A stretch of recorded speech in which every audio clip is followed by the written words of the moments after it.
The examples we've been discussing so far have come mainly from Western Europe and the United States, mainly because I wanted to discuss familiar ones. But modernity is not something that's restricted to those cultures, and Lindholm makes a point of giving you a lot of examples of similar processes happening in other places and contexts. One area he discusses that I think is particularly interesting is the way authenticity fits into cuisines, into the kinds of food that we eat. Now, most of us don't really think of food as something in the same ballpark as painting or music. We think about it as something much more pragmatic, that we do just to put something in our stomachs when we're hungry. Now, there are people in the world for whom that's true. People who just want something to eat and aren't really concerned very much about what it is. But that's less and less the case in the more prosperous areas of the modern world, where food is very available, and the problem you face is not how to get enough to eat, but how to choose among all the different food options that you have. And in that situation, people begin using food as something expressive, as a way of saying something about who they are. We do this all the time. We choose foods that tell other people and tell ourselves what kind of people we are. Now, maybe we decide to stop eating meat because we value animals. Maybe we buy fair trade coffee or locally produced vegetables to make a statement about our commitment to economic justice. Maybe we cook elaborate French meals for our friends to demonstrate our own sophistication. We do all of this to say something about ourselves, to produce an image of who we are. And in that kind of a setting, food becomes very much like art. And just like art, authenticity has become a big issue in food. In many cases, the authenticity is associated with ethnic origins. Most Americans like to think of themselves as having an ethnic identity, and the way we usually express this is with food. Most of us have some recipe from our immigrant grandparents that we trot out and force ourselves to eat on holidays, not because we like it necessarily, but because it shows that we are authentically members of our group. In my family, it was Danish food, especially a kind of pickled herring and cream sauce called sill. When I grew up, my mom loved sill, but I and the rest of the kids thought it was disgusting. They do eat sill in Denmark, though, and my mother's grandfather, who immigrated from Denmark, had eaten it all the time. So by gum, it was authentic Danish food. And so every Christmas, we did make little open-faced sandwiches out of sill, and we kids would force them down our throats, and we'd just about throw up. It was gross. It was, ugh. But for that moment, we felt like we were real Danes, right? We weren't just Americans, we were Danes because we were eating this god-awful stuff. Now, it just about killed me years later when I actually went to Denmark, spent a lot of time there, and I discovered that a lot of people there hate sill just as much as I do.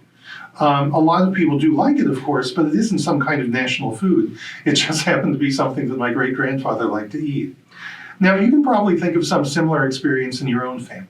This is something that happens all over the modern world, and especially in places where people are moving around a lot. In Italy, for example, people are very proud of their pasta. Different regions of the country have their own kinds of pasta, and they are regarded as the quintessential Italian dish. But it actually hasn't been that way for very long. It really just began in the 19th century, and it was a result of things going on in the United States. Right? In the 19th century, huge numbers of poor Italians began to immigrate to the United States in search of work. Now, pasta wasn't a point of pride for them. It was just a kind of cheap food, and since they were very poor, it was something they ate a lot. But it was one of the only things that they all had in common. Remember, Italy hadn't been a country for very long at that point, and people from different regions had very different ways of acting and talking and eating. But because they were all poor, they all ate pasta. And other people in the United States started thinking of pasta as Italian food. Now, when these people became economically more prosperous and went back to visit Italy years later, they brought the idea of pasta as the authentic Italian dish along with them. And the local customs of it in Italy began to develop.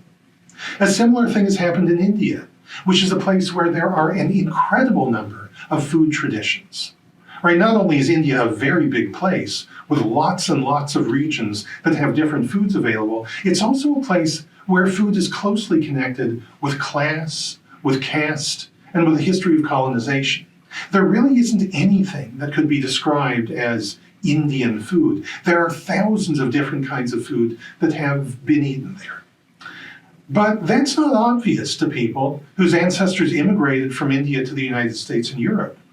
And a lot of them are interested in getting in touch with their ethnic roots. And being Americans or Europeans, they would like a cuisine to go along with it. And so some of them have done a lot of research and produced cookbooks of Indian cuisine, often focused on particular regions of the country.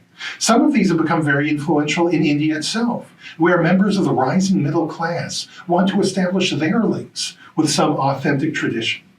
And so regional Indian cuisines have been created, and people think of them as real, even though they don't exactly correspond to anything that historically existed. Perhaps the best example of this process is the royal rat of Belize. If you go to the Central American nation of Belize and go into a restaurant, it's very possible that you're going to be offered something called the royal rat, which you will be told is an example of traditional Belizean cuisine. It's not a rat, actually, but a gibnut, a rodent that looks sort of like a guinea pig. Now, urban people in Belize haven't eaten gibnuts for very long. People would sometimes eat them out in the bush, right? When you're out in the bush, regardless of where you are, you'll usually eat just about anything. But there is no sense in which they were traditionally a specialty of the country. But in 1985, England's Queen Elizabeth came to Belize on a special state visit. The government chefs, trying to come up with something to serve her for the state dinner, wanted to have something that was interesting and something she wouldn't have had before. So one of the things they included was a stuffed roasted gibnut. The British tabloids went wild. They had banner headlines announcing that the Queen of England had been served a dish of rat, right? Implying that the people of Belize were a bunch of ignorant savages who didn't know how to relate to royalty. Now, this infuriated the Belizeans, who defensively responded that no, this was a cherished bit of national cuisine, authentic Belizean food, and so they started serving it that way. They started putting it on restaurant menus as the royal rat, and today, many people truly believe that this dish is a piece of authentic, traditional Belizean culture. Now, this sounds a little silly, and it's easy to make fun of people who do this, but it's actually something quite serious. The feeling of rootlessness that comes along with modern culture, the separation from the parochial identities that for so much of history has told us who we are. This has left us very much at loose ends. We need to know that there's something real. We need to have a feeling that there's some authentic reality that we can use to ground our own selves. The more difficult it is to find, the harder we look for it, and the more places we think we've found it. The fact that we are looking for authenticity in things like food and art and music and dance indicates just how much we need it. When you need something that badly, it has consequences. Not just for things like gibnuts and country music, but for big things like politics and religion and the economy. Things like political movements and religious awakenings often build their appeal around the promise of authenticity. In doing that, they often lead people in some pretty unpleasant directions. Next time, we'll look at what some of those are.